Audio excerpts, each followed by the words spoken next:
Bueno, pues rápidamente lo primero es presentarme, ¿no? Yo soy doctor en microbiología y actualmente pues soy el responsable de investigación industriales en Oleica. Prácticamente, bueno, me he dedicado casi toda mi carrera científica, he estudiado en el instituto, lo he llevado a cabo en el Instituto de la Grasa y muy recientemente, llevo apenas un mes, pues ya me he incorporado a Oleica, que vamos a ver que tampoco está tan separado del Instituto de la Grasa. Aquellos que no sepáis, también el Instituto de la Grasa es un centro del Consejo Leicola perdón, del Consejo Superior de Investigaciones Científicas. Y me gustaría explicaros también que es Oleica, que como digo, no se separa mucho de esto del Instituto de la Grasa porque prácticamente estamos dentro del centro. ¿Qué es Oleica, no? ¿Cómo podemos presentarlo? Oleica es una empresa de base tecnológica, surgió como una spin-off del CSIC, formada por investigadores del Instituto de la Grasa e investigadores también de la Universidad de Córdoba, además de otras entidades colaboradoras que al final dan también una base fuerte a esta empresa.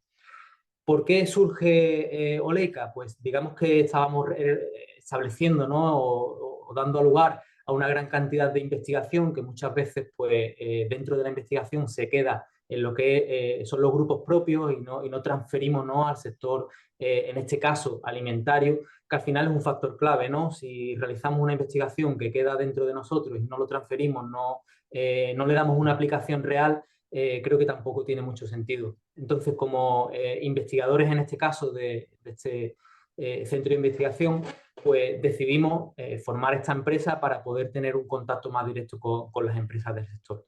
¿Qué aportamos nosotros como empresa? Pues soluciones biotecnológicas pues, para todos los problemas que puedan demandar las empresas del sector.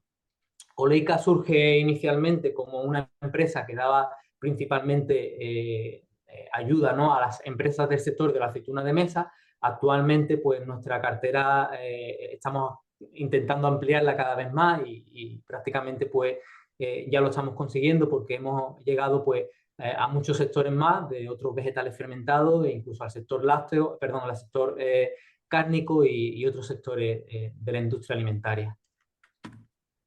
¿Quiénes somos? Oleica somos un grupo bastante multidisciplinar en el que vemos biólogos, microbiólogos, hay químicos, hay una amplia diversidad de investigadores que trabajamos todos de manera conjunta pues, para dar todos los conocimientos que podemos aplicar cada uno a nuestro modo y a nuestra manera, ¿no? Y además forman parte también otros socios estratégicos que, como he dicho anteriormente, pues aportan también una base más fuerte a lo que es esta empresa. Y que además pues, nos mantienen en continuo contacto con otras empresas del sector. ¿Qué ofrecemos en Oleica? ¿Qué desarrollamos? Pues tenemos una cartera que intentamos, como he dicho anteriormente, ampliar continuamente y que trabajamos pues, cada día para que así sea. Y principalmente, digamos que nuestro mayor volumen de trabajo se dedica a los cultivos iniciadores, que inicialmente se desarrollaron para llevarlos a cabo únicamente al sector de la aceituna de mesa, pero como comento, pues ya estamos llevándolo a cabo en otros sectores y es lo que voy también a intentar transmitir en esta charla de hoy. También prestamos servicios de asesoría y consultoría, servicios de laboratorio en los que realizamos pues, análisis físico-químicos, microbiológicos.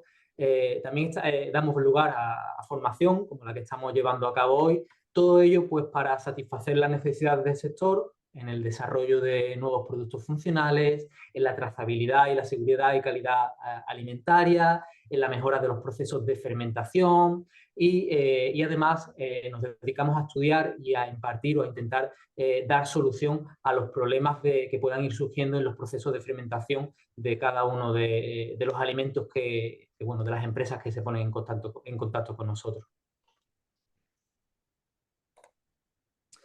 Hasta aquí esta pequeñita presentación en la que, bueno, tampoco me quería extender demasiado, simplemente pues que nos conocierais un poco, que me conocierais a mí, a qué me dedico y sobre todo a Oleica, ¿no? Para que en el caso de que en algún día lo necesitéis, pues que sepáis que estamos aquí para cualquier ayuda que podamos poder solucionar, ¿no? Y ayudaros. La charla de hoy, el seminario de hoy, iba a ir dedicado a las cepas, a las fermentaciones, a los cultivos, pues desde la experiencia que nosotros tenemos, por un lado, como investigadores del Instituto de la Grasa y posteriormente ya como investigadores ya y trabajadores dentro de Oleica que continuamos con este trabajo y esta semilla que inicialmente implantamos en el grupo de investigación. Os presento un pequeño índice de los diferentes puntos que voy a comentar. Me gustaría que en cualquier momento que me paréis, que no me dejéis hablar solo, yo soy muy pesado también y también me aburro hablando solo, así que si en cualquier momento me queréis cortar y hacer cualquier tipo de pregunta, pues estaré encantado de intentar solventarlas, ¿vale? Rápidamente voy a hacer un pequeño viaje al pasado y voy a comentar cómo surge la fermentación o cuáles son los orígenes de la fermentación y cómo han ido evolucionando hasta la actualidad. También dar unas pequeñas pinceladas del mercado actual de alimentos y de las bebidas fermentadas, en lo que supone a nivel económico y de importancia, ¿no? En nuestra sociedad. Voy a hablar de los tipos de fermentación que se pueden llevar a cabo y a partir de aquí vamos a sumergirnos, ¿no? en los cultivos iniciadores, la importancia que tienen los cultivos iniciadores y ya específicamente en la temática que a mí me gusta más un poco más y en la que me siento más cómodo en el uso de cultivos iniciadores dentro de las fermentaciones de aceituna de mesa. Primeramente, antes de iniciar toda esta trayectoria, ¿no? Creo que tengo que comentar y definir qué es la fermentación. La fermentación la vamos a definir como un metabolismo fermentativo, que es un proceso catabólico, es decir, de rotura, de oxidación incompleta, que no requiere oxígeno y cuyo producto final es un compuesto orgánico.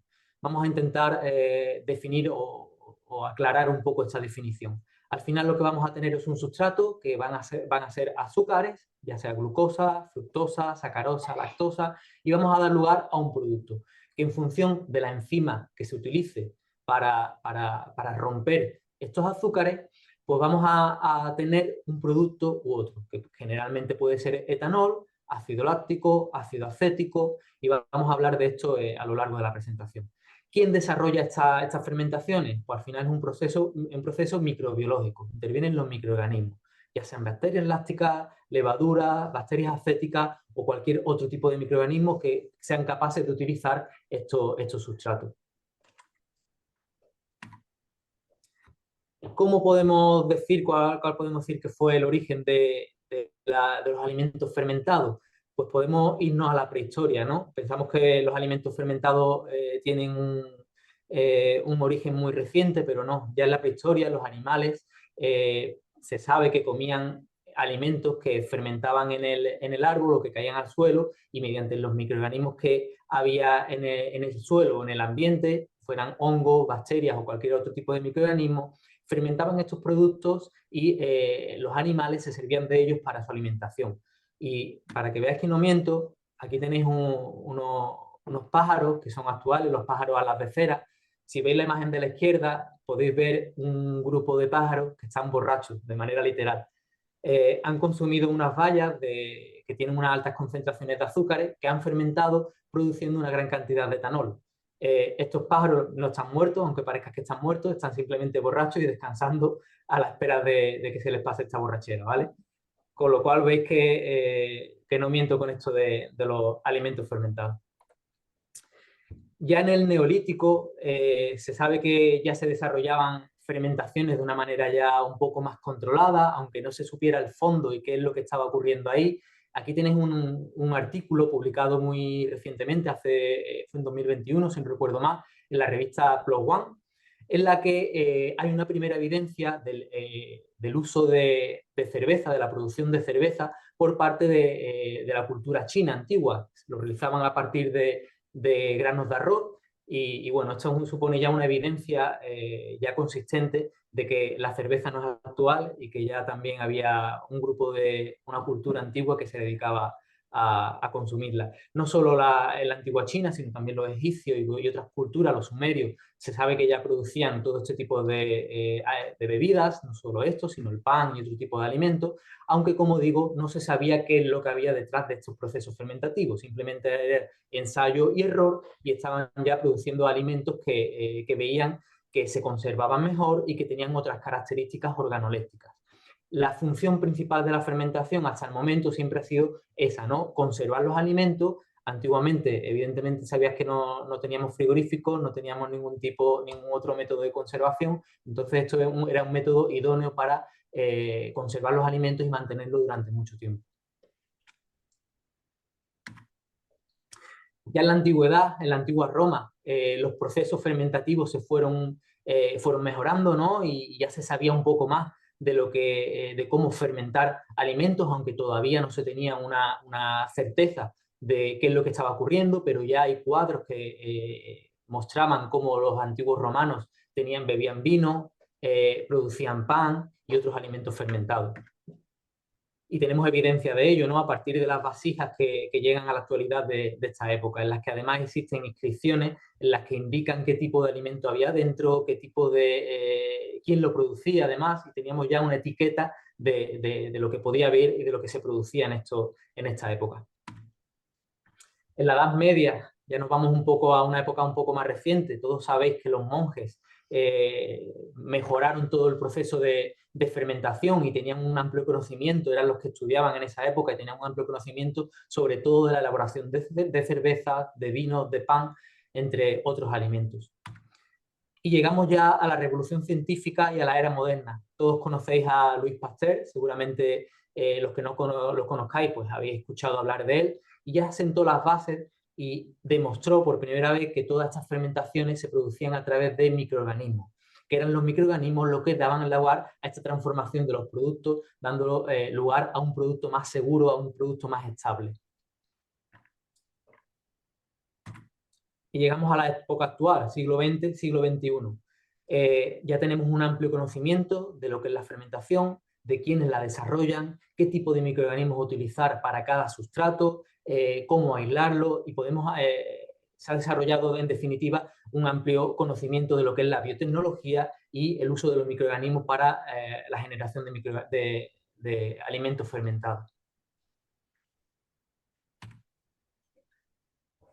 Dicho todo esto, me gustaría daros una pequeña visión, un pequeño conocimiento de cómo está actualmente el mercado de los alimentos y las bebidas fermentadas. Aquí tenéis los principales actores, y cuando me refiero a actores son las principales empresas que se encargan de desarrollar alimentos fermentados prácticamente a nivel mundial. Veis que prácticamente se reduce a 6 empresas, pero bueno, no son solo 6 empresas, son las que, como digo, son los principales actores, pero cada vez hay más empresas de pequeño tamaño que se encargan de desarrollar nuevos productos y de intentar llevar a la sociedad nuevos productos alimenticios pues, alternativos a los que todos conocemos y que vamos a comentar también. Como veis, en 2023 se había una inversión en estos alimentos fermentados de alrededor de 1,83 trillones de dólares, y se espera que en 2028 esta cantidad se multiplique hasta las 2,53. Con lo cual ves que esto va en alza, que no nos vamos a quedar parados y que cada vez trabajamos para, como he dicho anteriormente, desarrollar nuevos productos alternativos. Dentro de estos nuevos productos alternativos tenemos que hablar primeramente no del producto alternativo, sino el fermentado por excelencia, que seguramente casi todos conocemos, que es el yogur, el queso y demás, pero sabéis todos la gran cantidad de intolerancias que están desarrollándose cada vez más a la lactosa y a este tipo de productos, y esto hace que el mercado se dirija cada vez más al desarrollo de estos nuevos productos que vamos a hablar. Dentro viendo un poco el mapa, ¿no?, global de cómo se sitúa el consumo de alimentos fermentados dentro del mundo, podemos ver que Europa tiene un consumo medio, al igual que toda la parte de América del Norte, mientras que el mayor consumidor de alimentos fermentados se sitúa en Asia. Vamos a ver que estos países asiáticos se dedican desde milenios, ¿no?, a la producción de alimentos fermentados como el kimchi u otro, el chucrut u otro tipo de alimentos, pero que cada vez todo esto pues, se está extendiendo más a lo largo del mundo. Hasta el momento, hasta hace prácticamente unos años, todas estas fermentaciones de alimentos se llevaban a cabo de manera espontánea, es decir, con los microorganismos que habían presentes en el propio alimento. No hacía falta realizar ningún tipo de proceso para garantizar la fermentación. Como he dicho también, se realizaban muchos alimentos por ensayo-error, no se sabía qué ocurría detrás del proceso de fermentación. Posteriormente este conocimiento se fue ampliando, pero tampoco conocíamos exactamente qué microorganismos, aunque sí que supiéramos que eran microorganismos los que desarrollaban la fermentación, no sabíamos qué microorganismos eran los que llevaban a cabo las diferentes fermentaciones. Actualmente, como he dicho, la biotecnología, el conocimiento de la biotecnología ha ido aumentando y ya tenemos un conocimiento profundo, sabemos cómo aislar los diferentes microorganismos de los alimentos y cómo usarlos para su uso como cultivos iniciadores. Y esto me da pie a la siguiente diapositiva, a comentaros qué es un cultivo iniciador. Seguramente todos tengáis una idea a partir de lo que acabo de comentar, pero creo que tenemos que definirlo un poco mejor, ¿no? Un cultivo iniciador lo podemos definir como una mezcla de microorganismos o un solo microorganismo único de bacterias, levaduras o mohos. Muchas veces pueden ser mezclas de cepas, o de diferentes tipos de microorganismos, pueden ser una mezcla de bacterias, de levaduras o únicamente bacterias o levaduras, ¿vale? Que se va a utilizar para iniciar el proceso de fermentación en la producción de estos alimentos fermentados. Estos microorganismos son seleccionados específicamente por sus propiedades metabólicas y su capacidad para influir en las características sensoriales y seguridad del producto final. Y después de soltaros este rollo, os quiero decir que esta definición queda incompleta a día de hoy, ¿vale? Hasta hace pocos años podíamos darla por buena, pero actualmente me gustaría añadir un poco más de información a esta definición porque, como digo, hasta el momento se utilizaban estos microorganismos por sus características metabólicas y tecnológicas únicamente, por estos aromas que podrían producir dentro de la fermentación y por la acidez, ¿no? que al final es la que garantiza la seguridad del producto final. Actualmente no solo trabajamos para conocer qué microorganismos desarrollan la fermentación desde un punto de vista tecnológico, sino que intentamos buscar una aplicación más allá y es la de sus capacidades probióticas. Todos sabéis la importancia de los alimentos funcionales, que son todos estos alimentos que nos proporcionan algo más allá de la nutrición, es decir, que nos proporcionan un efecto beneficioso en la salud. Y los microorganismos probióticos juegan un papel fundamental en la fermentación de este tipo de alimentos, o la producción de este tipo de alimentos. ¿Qué tipo de cultivos iniciadores podemos encontrar? Podemos encontrar cultivos de cepa única que van a estar formados por una cepa de una determinada especie, cultivo definido múltiple que va a estar formado por varias cepas conocidas de una especie determinada, cultivo definido mixto formado por varias cepas conocidas de distintas especies y por último un cultivo definido artesano, ¿no? que podemos llamarlo, que son aquellos que van a estar formados por numerosas especies, cepas que generalmente van a ser desconocidas. Y ahora también voy a comentar algún tipo de alimentos que muchos tendréis en mente en el que se utilizan este tipo de cultivos. Y cuando hablamos de microorganismos fermentativos, las bacterias lácticas y las levaduras son las reinas para su uso en la inoculación. ¿Por qué? Sabéis que el mundo de los microorganismos es muy amplio, ¿no? Y tenemos millones de especies que no son conocidas o microorganismos que son capaces de llevar a cabo la fermentación. Pero ¿por qué las bacterias lácticas y las levaduras son los mejores o los más usados a la hora de producir alimentos fermentados?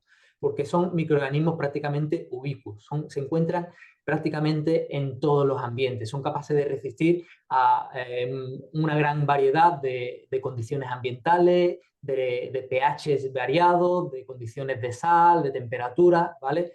Entonces son muy resistentes y son capaces de crecer en múltiples ambientes.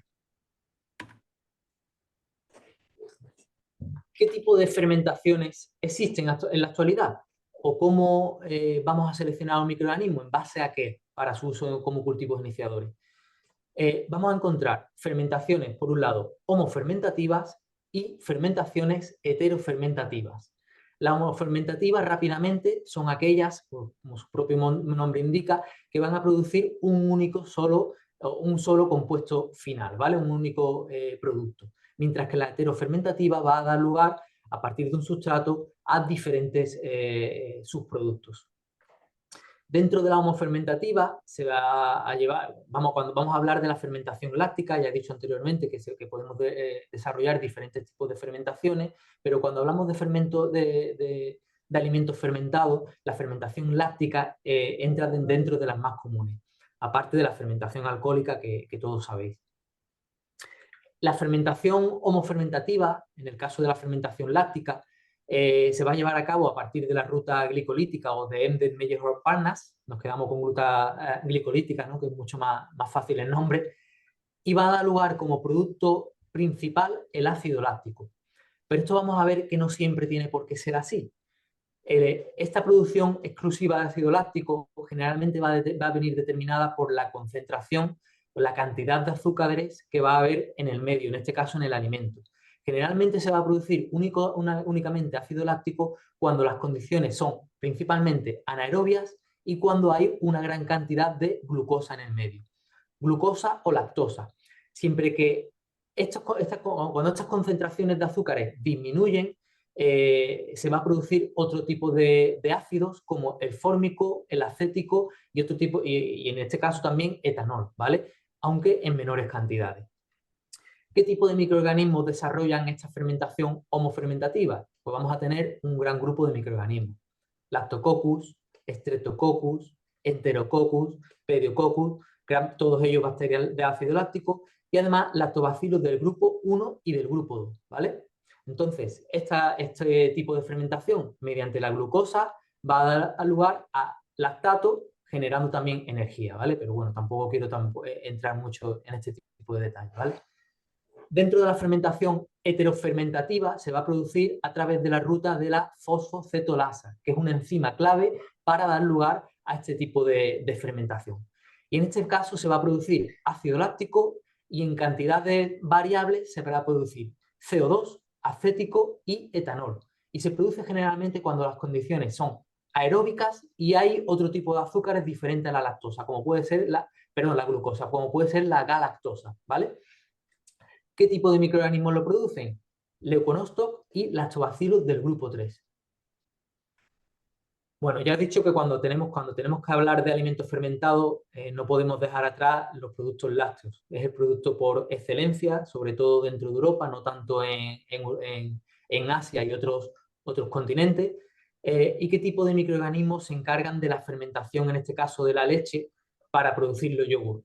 Principalmente para que podamos llamar a un producto lácteo como yogur. No todos los productos que vemos en el mercado que pensamos que son yogures, Para que sea llamado como yogur tiene que estar fermentado por 2 cepas concretamente, o 2 especies. Lactobacillus deubreki, sus especies Bulgaricus y Streptococcus thermophilus, ¿vale? Una vez que esté fermentada por estos 2 microorganismos ya podemos decir que es un yogur.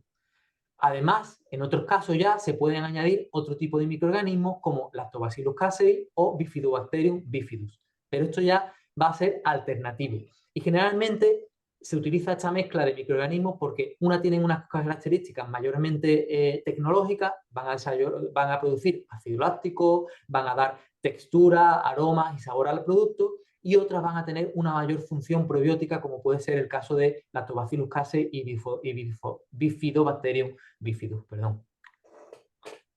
Pero que sepáis que no todos los productos que vemos en el mercado pueden ser llamados como yogures. Seguramente vais a ver productos fermentados usando cultivos, no sé, fermentos lácticos, pero no te dice que sea yogur como tal, ¿vale? Bueno, vamos al vino, ¿no? Que seguramente a la mayoría de los que estamos aquí pues nos gusta. ¿Qué tipo de microorganismos se encargan de la fermentación del vino? Principalmente 2. En este caso se trata de una fermentación alcohólica. En el caso anterior es una fermentación láctica. Principalmente levadura del género, de la especie Saccharomyces cerevisiae y Saccharomyces bayanus.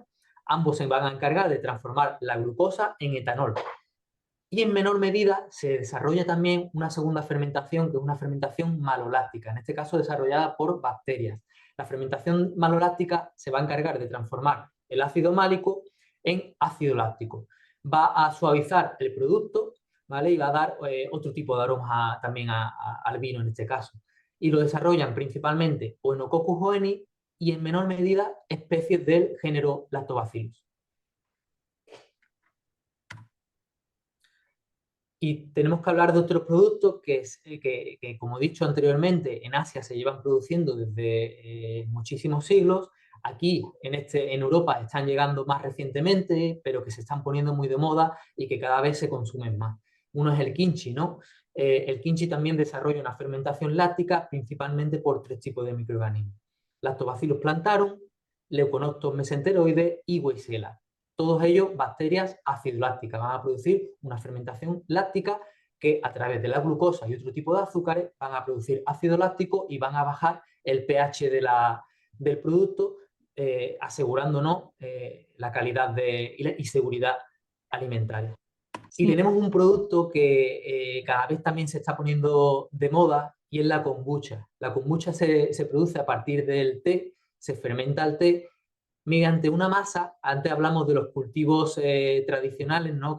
Perdón, artesanos, estos que se llevan a cabo en el que no conocemos exactamente qué microorganismos componen estos cultivos, y este es un ejemplo. La kombucha se produce a partir de un SCOBY. El SCOBY va a estar formado por diferentes tipos de microorganismos que no sabemos en qué cantidad específica de cada uno de ellos está formado, ¿vale? El SCOBY lo tenéis aquí en pantalla, en la imagen inferior, y es una especie de masa gelatinosa que la conforman diferentes microorganismos de bacterias y levaduras, ¿vale? Y otros hongos, como Phytobacter, Glucanobacter, Lactobacillus, Saccharomyces, Psicosaccharomyces, Comagata y Bacter y otro tipo de microorganismos, ¿vale? Entonces van a transformar de nuevo los azúcares en otros subproductos, en este caso una mayor cantidad de ácido láctico, pero también se pueden producir pequeñas cantidades de etanol y otros compuestos como el acético, ¿vale? Pero en menor medida. Y nos vamos para mí al producto estrella. Y cuando digo producto estrella no quiero desmerecer el resto porque evidentemente todos tienen su importancia, pero sí es el producto estrella dentro de España y sobre todo aquí en Andalucía también. Aquí en España pues vivimos de la aceituna de mesa y como tal, aunque parezca evidente, no toda la gente sabe que la aceituna de mesa es un producto fermentado al igual que el resto. Todos sabemos de las características beneficiosas que producen los alimentos fermentados, pero nadie sabe de las características beneficiosas que tiene la aceituna de mesa, que tiene por un lado el aceite de oliva que se extrae de este fruto y además contiene microorganismos que desarrollan la fermentación, y entre todos estos microorganismos hay microorganismos que tienen propiedades beneficiosas, microorganismos probióticos.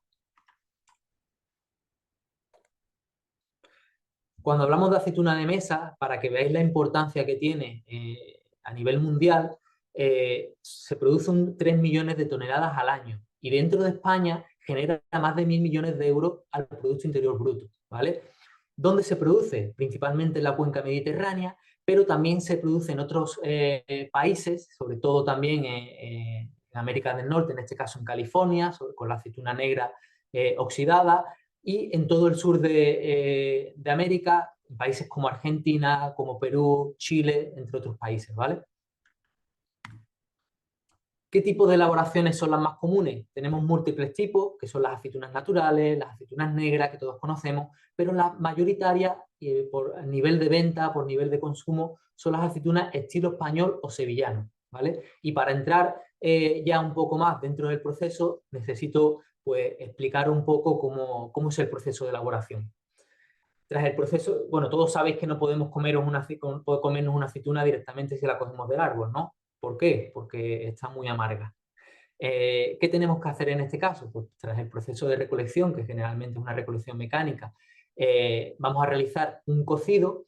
Cuando hablamos de cocido, se trata de un proceso en el cual vamos a sumergir la aceituna en una solución de hidróxido sódico, ¿vale? Un porcentaje determinado que va a penetrar dentro del fruto y va a transformar un compuesto mayoritario, que es la oleuropeína, en dos compuestos, en otros dos compuestos, ¿vale? La oleuropeína es el componente amargo prioritario dentro de la aceituna de mesa. Es un componente muy antioxidante, que es el que produce el amargor en este fruto, ¿vale? La oloropeína, tras ser tratado con la solución de hidróxido sódico, se va a transformar en hidroxitirosol y ácido L-enólico, que ya son compuestos que no son amargos, ¿vale?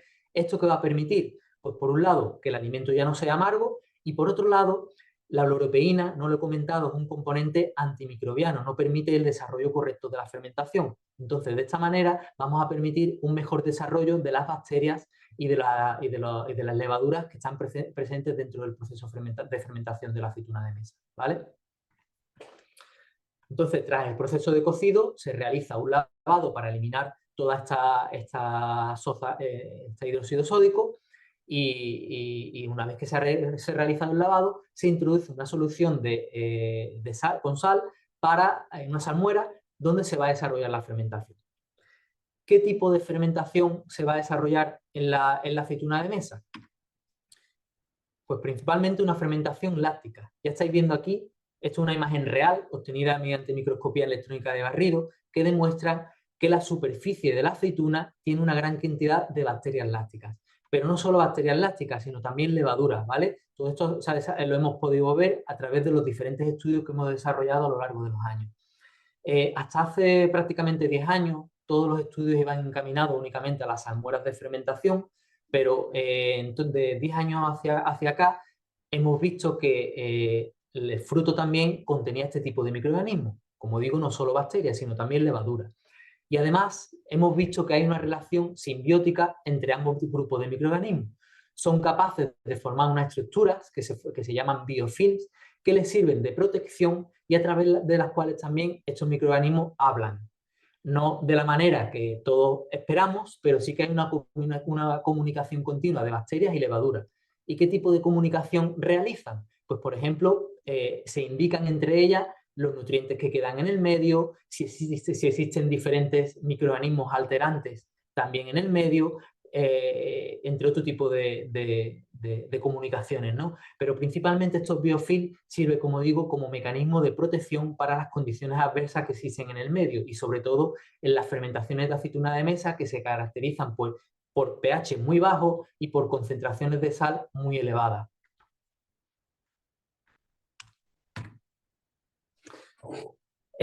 Aquí tenéis una gráfica de cómo es el crecimiento de una bacteria láctica dentro de la fermentación de aceituna de mesa. Generalmente empezamos con poblaciones no muy altas y vemos que a partir de los 15-20 días se produce un crecimiento de manera exponencial mientras los nutrientes son todavía abundantes dentro del proceso de fermentación. Una vez que los nutrientes empiezan a escasear, se produce una fase de meseta, empiezan a disminuir los microorganismos, pero son capaces de permanecer de manera estable sin disminuir su población, gracias también sobre todo a estos biofilms en los que se permanecen protegidos y que además les sirve a ellos de nutrientes, ¿vale? En el caso de la levadura ocurre también algo muy similar. La población de cada uno de ellos, el tamaño poblacional, generalmente va a venir determinado pues, por las condiciones del medio, por el tipo de elaboración, por las características del fruto y por otros tipos de características, ¿vale? Pero principalmente, sobre todo por el tipo de elaboración. Mientras que en la aceituna estilo español, en las que hemos tratado con sosa con hidróxido sódico, se produce un mayor desarrollo de las bacterias lácticas. En las naturales, en las cuales no hay un proceso de tratamiento con hidróxido sódico, se produce también un gran desarrollo de estas levaduras, ¿vale? Cuando hay desarrollo de levadura, vamos a esperar que se produzca etanol. Sin embargo, estas levaduras, aunque son también del género Saccharomyces, como las que se desarrollan en la cerveza o en el vino, no producen una concentración de etanol muy elevada, ¿vale? Y generalmente se evapora a lo largo del proceso de fermentación. Por lo tanto, vamos a tener una fermentación láctica.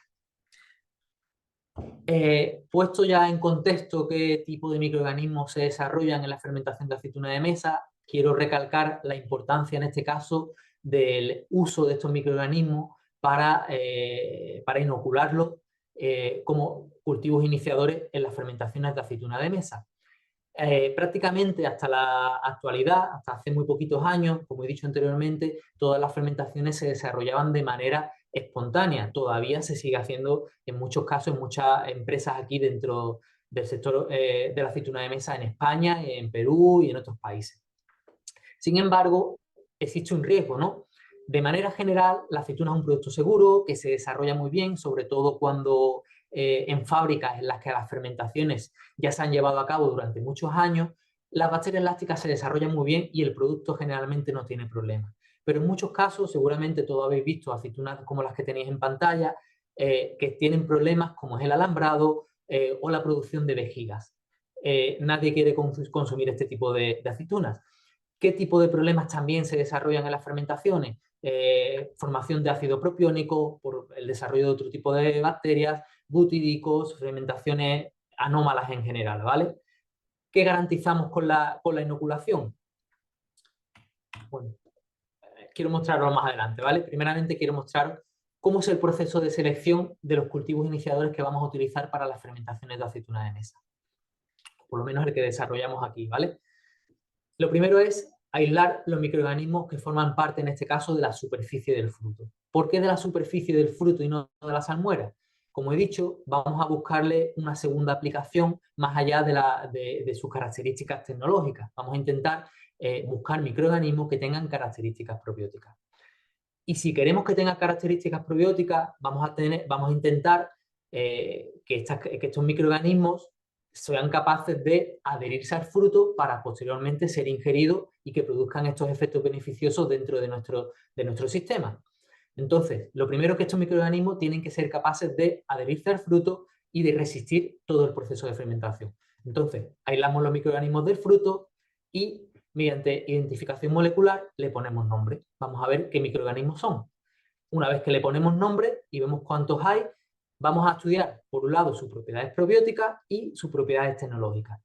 Como ejemplo de propiedades probióticas que normalmente estudiamos, supervivencia de digestiones gástricas y pancreáticas, resistencia a antibióticos, inhibición de patógenos, producción de enzimas de interés como BSH que ayudan a la degradación del colesterol, producción de enzimas de interés como la alfa-glucosidasa, beta-galactosidasa, que degrada la lactosa. Todos sabéis también los problemas de intolerancia que acabo de comentar. Pues bien, hay microorganismos en la aceituna de mesa que hemos podido ver que son capaces de degradar la lactosa produciendo azúcares más simples que sí que son asimilables por parte de nosotros, ¿no?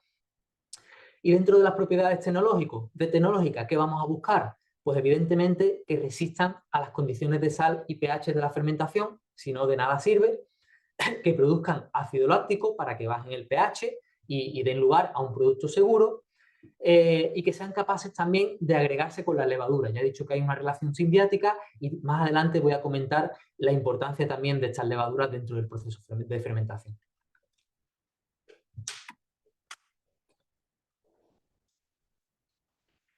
Y aquí os muestro un ejemplo real del uso de cultivos iniciadores, en este caso de bacterias lácticas aisladas de aceituna de mesa para fermentar de nuevo aceituna de mesa, ¿vale? Entonces son microorganismos autóctonos del proceso de fermentación que hemos utilizado en la propia fermentación de otro tipo de elaboraciones y de otro tipo de aceituna. Como veis, el proceso normal del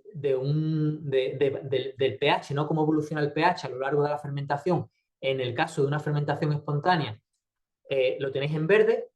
Veis que el pH va disminuyendo de manera lenta hasta llegar, bueno, comenzamos con pH de entorno a valores de en torno a 6, hasta llegar a pH de 4,2, 4,3, ya va a ir en función de los azúcares que tengamos y de diferentes condiciones. Y vemos que cuando inoculábamos con esta bacteria en cuestión, bajaba el pH, llegábamos a las mismas condiciones prácticamente al final, pH ligeramente más bajo también, pero ¿qué es lo importante aquí? Que el pH hay una bajada de pH mucho más rápida que la fermentación espontánea. ¿Y qué tiene de beneficioso esto? Durante los primeros días de fermentación en los que los pH son más altos, se pueden desarrollar microorganismos alterantes como enterobacterias que comprometen la seguridad del producto, ¿vale? Y aunque estos microorganismos, las enterobacterias, van a eliminarse conforme baja el pH y generalmente en el producto final no lo vamos a tener, ya he dicho que la aceituna es un producto bastante seguro y que de manera normal no vamos a tener este tipo de problemas de seguridad, sí que puede afectar a la calidad del producto. Porque además no solo se pueden desarrollar enterobacterias, sino también los microorganismos que he dicho anteriormente. propiónica, bacterias butíricas, ¿vale? Que van a alterar el producto y que va a dar lugar a estas alteraciones como el alambrado y las alteraciones que he comentado, ¿vale? Anteriormente. Entonces, de esta manera, garantizando que el pH baje mucho más rápido, vamos a evitar este tipo de problemas, ¿no? ¿Qué ocurre cuando inoculamos con levaduras? Ya he dicho que hay una relación simbiótica con las bacterias. Las levaduras van a estabilizar el producto. ¿De qué manera? Van a ayudar también a la degradación de uroproteínas y van a producir vitaminas, ¿vale? Mediante también el uso de los azúcares. Estos dos parámetros o estas dos características, la capacidad para degradar uroproteínas y de producir vitaminas, también van a favorecer el crecimiento de las bacterias lácticas, con lo cual van a producir también una mayor bajada del pH en las fermentaciones y van a dar lugar a una bajada más rápida, con la importancia que conlleva, y a un producto más seguro, ¿vale? Pero es que además estas levaduras producen aromas, y esto me da pie a la siguiente diapositiva. Esto es un artículo que desarrollamos hace unos años, en las que tuve la oportunidad de colaborar en el marco de toda mi tesis doctoral, en el que demostramos cómo el uso de cultivos iniciadores de bacterias lácticas y de levadura eran capaces de modular el perfil volátil de la fermentación, de manera que podemos dar lugar a aceitunas a la carta, ¿no? En función del tipo de microorganismos que utilicemos, vamos a poder dar lugar a un producto con unas características aromáticas u otras. ¿Qué hicimos? Pues inoculamos con diferentes tipos de microorganismos, primeramente con una cepa de bacteria láctica que actualmente utilizamos muchísimo por todas las propiedades que hemos visto ya que tiene y que también voy a comentar anteriormente, y vimos que con respecto al perfil volátil normal, al perfil volátil que normalmente encontramos en la fermentación espontánea, algunos compuestos volátiles se promovían su producción, mientras que otros se inhibían, ¿vale? Cuando inoculábamos con otra cepa, prácticamente la mayoría de los compuestos se inhibían durante el proceso fermentativo. Igualmente ocurría cuando inoculábamos con una cepa de Lactobacillus plantarum. Anteriormente inoculábamos con 2 cepas de Lactobacillus plantosus. En este caso, con la cepa de Lactobacillus plantarum, prácticamente tenía un efecto neutro en la producción de volátiles. Y era curioso el efecto de la inoculación con una levadura, que como veis se promovía muy fuertemente la producción de estos compuestos volátiles. Al igual que ocurría con una inoculación secuencial de bacterias lácticas y levaduras. En este caso se promovían una gran cantidad de compuestos volátiles y también se inhibían la producción de otros. Entonces, todo esto es un ejemplo claro de que realmente podemos modular el perfil volátil de la fermentación en función del tipo de microorganismo que queramos, ¿vale? Que tengamos, ¿verdad? Y vamos de nuevo a lo que he comentado. Hemos hablado de propiedades tecnológicas, en este caso, modular el perfil volátil, pero también tenemos evidencia de la capacidad de producir, ¿no?, efectos beneficiosos en la salud de estos microorganismos aislados de la aceituna de mesa. Este es otro trabajo en el que tuve también la oportunidad de trabajar, en el que utilizamos un modelo animal, fueron ratones, ¿vale?, un modelo murino, al que indujimos una colitis ulcerosa. Una colitis ulcerosa es un problema intestinal caracterizado por una serie de síntomas, como son la pérdida de peso, un aumento en la permeabilidad intestinal, en definitiva, daños en el colon que dan lugar al sangrado y a muchas molestias intestinales, ¿vale? ¿Qué hicimos en este estudio? Teníamos 3 grupos de ratones, unos alimentados unos que tenían la colitis ulcerosa, un control de individuos sanos que no tenían ningún tipo de colitis ulcerosa, y otros ratones que tenían la colitis ulcerosa, pero que habíamos alimentado con la cepa de Lactobacillus pentosus LPG1 aislada de la aceituna de mesa. ¿Y qué es lo que vimos? Pues a diferencia, como veis aquí tenéis una gráfica, en negro tenemos los ratones sanos, en rojo los ratones que tienen la colitis ulcerosa, y en azul los ratones que tienen la colitis y que habíamos suministrado con la cepa de Lactobacillus pentosus LP1.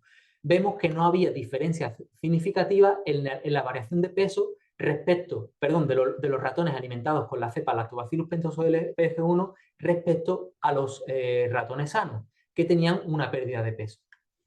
Además, tampoco había aumento de la permeabilidad intestinal en este tipo de ratones respecto a los ratones sanos, a diferencia de los ratones que tenían la colitis. Y tampoco se observaron daños significativos en el colon en los ratones alimentados con la cepa de Lactobacillus pentosus LPG1. Pero además pudimos ver que modulaban el sistema inmune. Los ratones que habían sido alimentados con la cepa LPG1 no presentaban un aumento de las moléculas inflamatorias que se desarrollan, que aparecen generalmente cuando hay un daño, en este caso en el colon, ¿vale? Como vemos, prácticamente se comportaban de manera similar a los ratones sanos, ¿vale? Entonces, una evidencia también clara ya en un modelo superior de que estos microorganismos tienen un efecto beneficioso en la salud, en este caso en una enfermedad intestinal como es la colitis ulcerosa. Tras estos estudios que os he mostrado, hemos publicado también muchos otros que demuestran también y que avalan las características y probióticas de estos cultivos iniciadores aislados de la aceituna de mesa. Además, todo esto ha sido recogido a través de diferentes notas de prensa y nos han permitido también desarrollar los productos que tenemos actualmente para no solo las fermentaciones de aceituna de mesa, sino de otros productos que también quiero comentar a continuación. Una pregunta. En la anterior diapositiva, en lo de los ratones, ¿cómo le dabais la cepa? Sí, en este caso la cepa se suministraba de manera intragástrica a través de una jeringa para garantizar que en este caso toda la cepa, para ver simplemente el efecto de la cepa, ¿vale? En el que no queríamos que hubiera ninguna pérdida. No lo he mostrado, no lo tengo aquí. Tras este estudio ya hicimos también un análisis clínico ya en humanos, ¿vale? Para ver si realmente había algún efecto en la salud del humano. Se trata de un ensayo en fase 1, que simplemente con individuos sanos, en el que queremos ver que no había ningún efecto perjudicial en la salud de los consumidores. No vimos ningún efecto perjudicial, pero además vimos algunos efectos positivos, y es que la cepa de Lactobacillus pentosus LPG1, administrada de manera normal, ¿vale? En pastillas, era capaz de modular los microorganismos propios intestinales de los consumidores, ¿vale? Favoreciendo el crecimiento de determinados microorganismos que eran beneficiosos para la salud. Vale, gracias. Gracias a ti. ¿Y cuáles son una nueva generación de cultivos iniciadores en las que estamos trabajando actualmente y que ya estamos implementando? Pues son los cultivos microencapsulados. ¿Y qué es esto?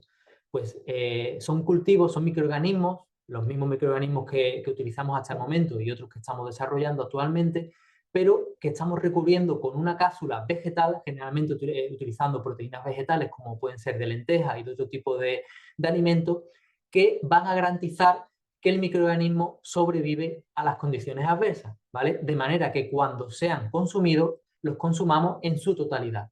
Pero además esto va a permitir otro tipo de cosas, ¿no? Que son importantes.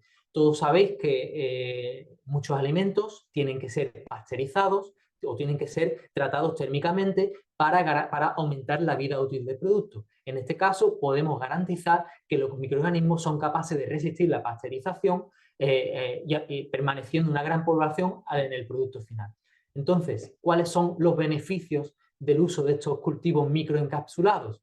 Pues van a mejorar la viabilidad y la estabilidad del producto, nos permiten un control de la liberación en función del tipo de sustancias para rodear estos microorganismos. Vamos a poder liberarlos en unas condiciones u otras, en las condiciones que queramos, de pH, de acidez, de temperatura.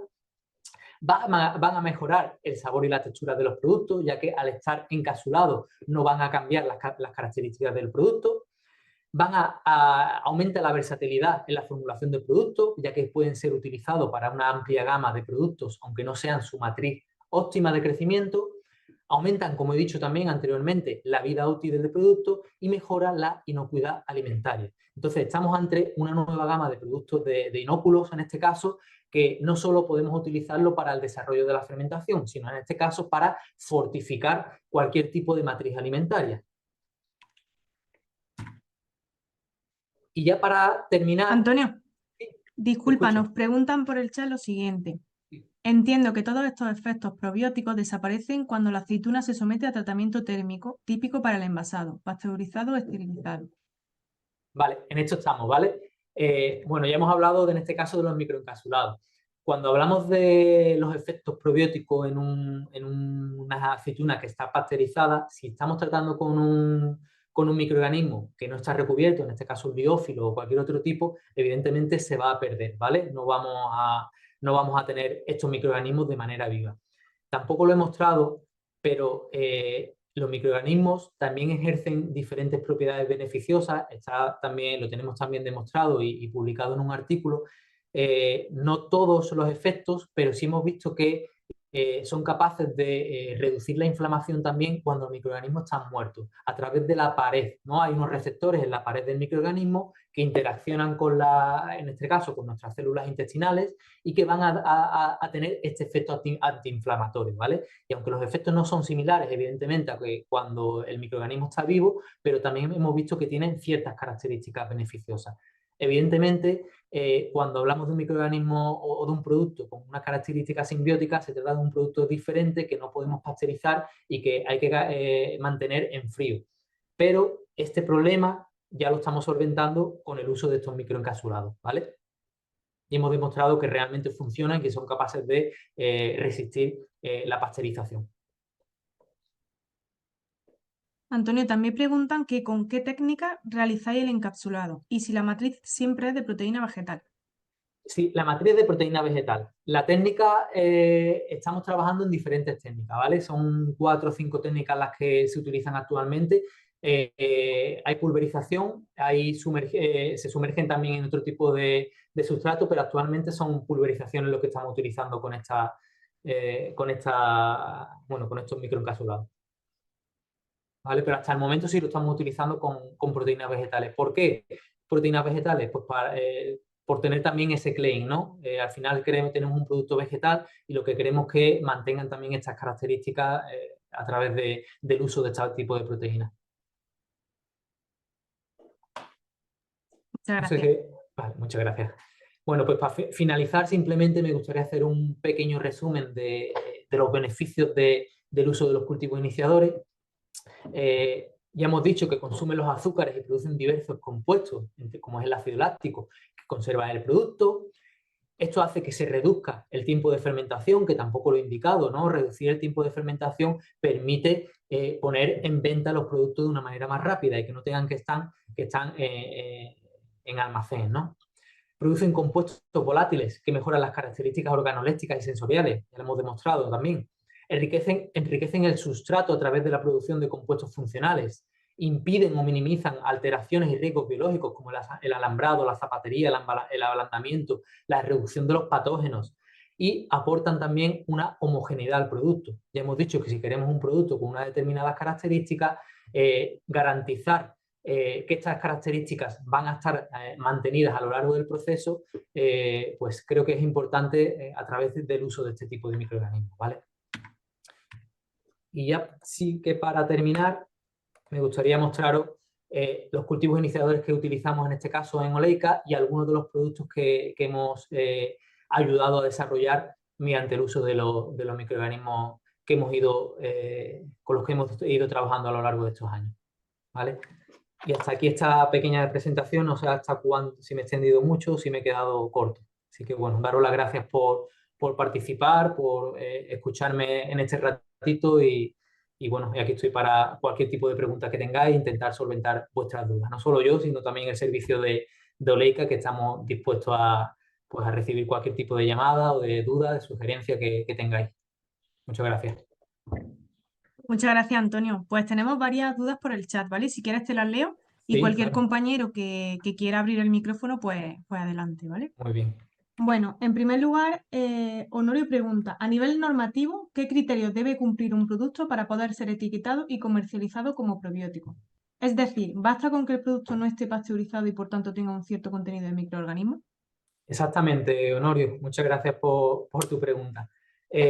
Actualmente, bueno, hasta hace unos años no se permitía indicar a nivel legislativo que un producto tenía probióticos, además simplemente estaba legalizado para ciertos tipos de productos lácteos. Actualmente se puede, siempre y cuando se garantice que tiene una población determinada, se puede indicar que tiene probióticos. También aquí hay un vacío legal y creo que es un problema también importante en este caso, para empresas y para este tipo de empresas como nosotros que garantizamos que estamos usando un microorganismo probiótico, todos pensamos que todos los alimentos fermentados tienen probióticos, pero no es así, ¿vale? No todos los microorganismos que intervienen en la fermentación tienen propiedades beneficiosas. En este caso, mediante el uso de este tipo de cultivos, sí que podemos garantizar de que todos los microorganismos que van a aparecer, o por lo menos en gran proporción, van a ser los que queramos y que tengan estas propiedades. ¿Vale? Respecto a la legislación, como digo, se permite que se indique que son probióticos, pero lo que no se permite es la declaración de propiedades saludables. No se puede decir los microorganismos presentes ayudan a la degradación del colesterol o de la lactosa. Simplemente se permite que el claim, ¿no? La indicación de que tiene probióticos. ¿Vale? No, Antonio, soy Honorio, ¿sabes? por el micrófono. Entonces, realmente, bueno, aparte de que tienes que demostrar, digamos, que el producto tiene un cierto nivel de contenido de microorganismos, de 10 elevado a 5, 10 elevado a 6, lo que se establezca. Sí. Si no existen estudios que certifiquen, que validen que el microorganismo en cuestión tiene alguna propiedad saludable, no se puede declarar, pero sí se puede declarar simplemente, se puede aparecer en el producto la palabra probióticos. Por desgracia, sí. Siempre que sea un alimento fermentado, y de hecho mucha gente lo hace. Por desgracia digo porque al final estás engañando al consumidor. Claro, eso es lo que te voy a comentar, que no todos los microorganismos son probióticos, ¿no? Entonces, no todos. Entiendo que eso induce un poco a confusión al consumidor, ¿no? Así es, para mí es un problema grave y algo que dice la legislación en materia de calidad y seguridad alimentaria es esta, ¿no? De que el etiquetado no puede inducir a error al consumidor, pero es un problema que actualmente sí existe y que hay un vacío legal que creo que hay que corregir en estos años. Vale, muchas gracias. Gracias, tío, Nori. ¿Ah? ¿Sí escucho? Sí, me escucha, Antonio. Mira, soy Alejandro de la Olivatería, bueno, una pequeña empresa que hacemos aceitunas ecológicas. Entonces, mi pregunta es, ¿las levaduras, el núcleo de levaduras para una aceituna natural sirve o no como la clorella, que no tiene casi cloroteína, una anilla o así? Muchas gracias, Alejandro, por tu pregunta. La verdad que me lo pone a huevo, ¿no? No solo es que sirva, sino que es muy recomendable el uso de levadura, sobre todo en ese tipo de aceitunas naturales. Como he dicho anteriormente, dentro de las elaboraciones al estilo natural hay un mayor predominio de levadura también con respecto a las bacterias lácticas.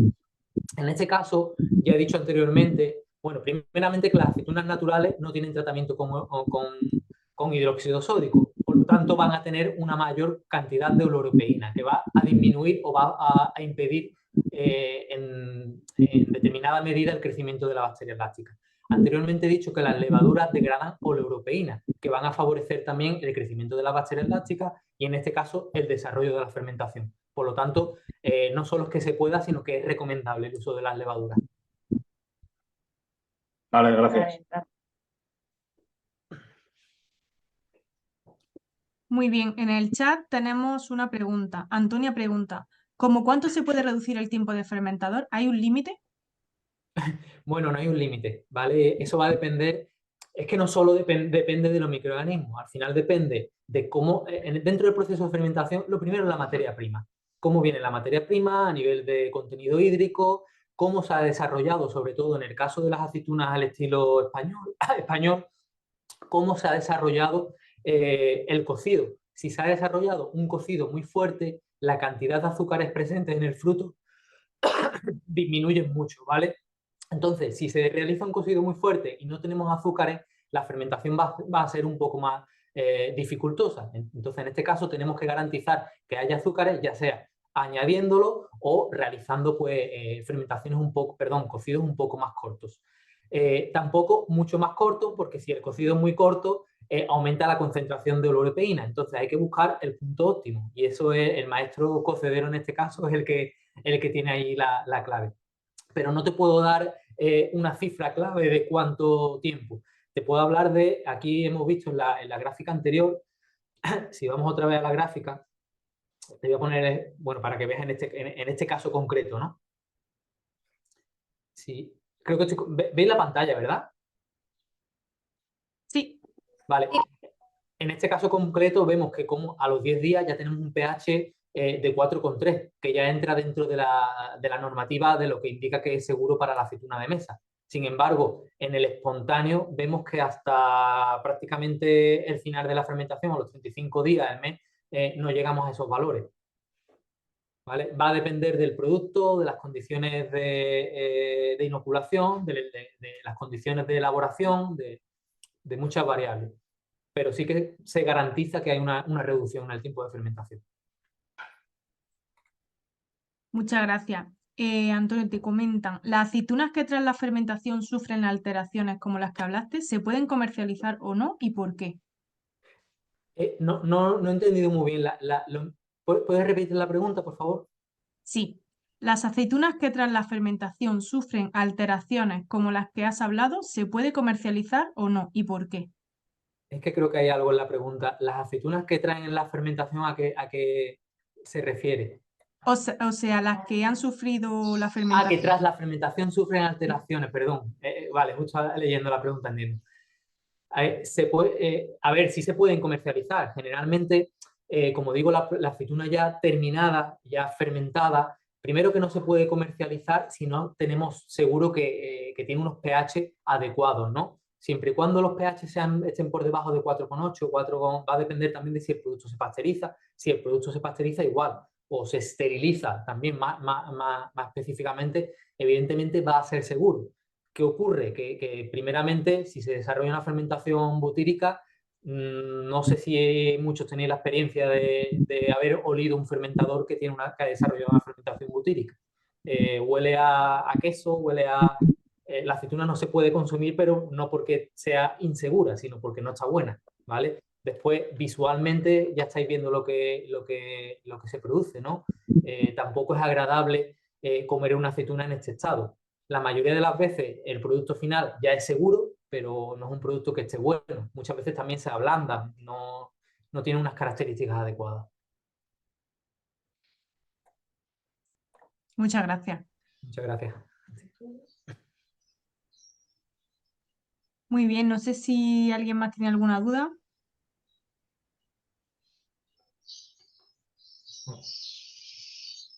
¿Verdad?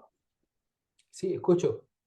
Sí, mira, sobre las aceitunas naturales, si inoculamos levadura, cuando se degrada la olorepina, podríamos La oloropeína, seguir ¿no? con inocular bacterias lácticas o...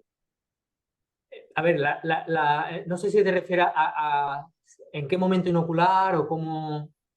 Sí, más o menos sería conveniente. ¿Cómo podría ser una secuencia? ¿Sabes? Inoculamos con levaduras. Claro. Sí, no he mostrado realmente cómo inocular. Generalmente se recomienda inocular primeramente con levaduras para que consuman esta oloropeína, ¿vale? Además se produce una pequeña bajada de pH en esos primeros días y generalmente a los 3-4 días se recomienda inocular con las bacterias lácticas. ¿Vale? No sé si he respondido a la pregunta. Pero el componente biocida de la oloropeína no se carga las bacterias lácticas. En este caso, si vamos a inocular con levaduras primeramente, a ver, las lácticas resisten la oloropeína, siempre y cuando no sean concentraciones muy altas. De hecho, las fermentaciones al estilo natural se desarrollan muchas veces de manera espontánea. Simplemente también, cuando las condiciones no son las más óptimas a nivel de temperatura y demás, si empezamos a sumar factores que impiden el crecimiento de las bacterias lácticas, como una temperatura inadecuada, una concentración de sal muy elevada, antioxidantes, en este caso la oloropeína muy alta, en este caso es interesante inocular primeramente con la levadura para favorecer posteriormente el crecimiento de las bacterias lácticas, porque van a degradar esta oloropeína, ¿vale? Además van a producir pues, vitaminas y otros compuestos que van a facilitar el crecimiento de estas bacterias. Muy bien, muchas gracias. ¿Vale? Muchas gracias a ti. Bueno, Antonio, pues por el chat te están dando la enhorabuena, muy interesante, muchas gracias, muy bien explicado. Y Bueno, vamos, gracias se ha pasado a la todos hora ustedes. volando. Gracias a ustedes, a la Escuela Alimentaria, también por darnos la oportunidad de compartir nuestras experiencias dentro de los alimentos fermentados, de la aceituna de mesa y de dar un poco más de visibilidad a todo lo que hacemos y sobre todo también a todos los asistentes por aguantarme toda esta hora y mostrar también este interés mediante las preguntas que me han hecho. Muy bien, nada chicos, recordaros que este webinar lo podéis solicitar, bueno, os llegará automáticamente al mail con el que habéis registrado. Y nada, al final de mes os recuerdo que tenemos un curso de calidad de aceitunas de mesa. Cualquier información nos podéis escribir tanto al WhatsApp como al info Escuela Alimentaria y os mandamos toda la información. Y nada, si no hay ninguna duda más, os deseo muy buena tarde y muchas gracias de nuevo, Antonio. Muchas gracias a ustedes. Gracias. Hasta luego. Igualmente.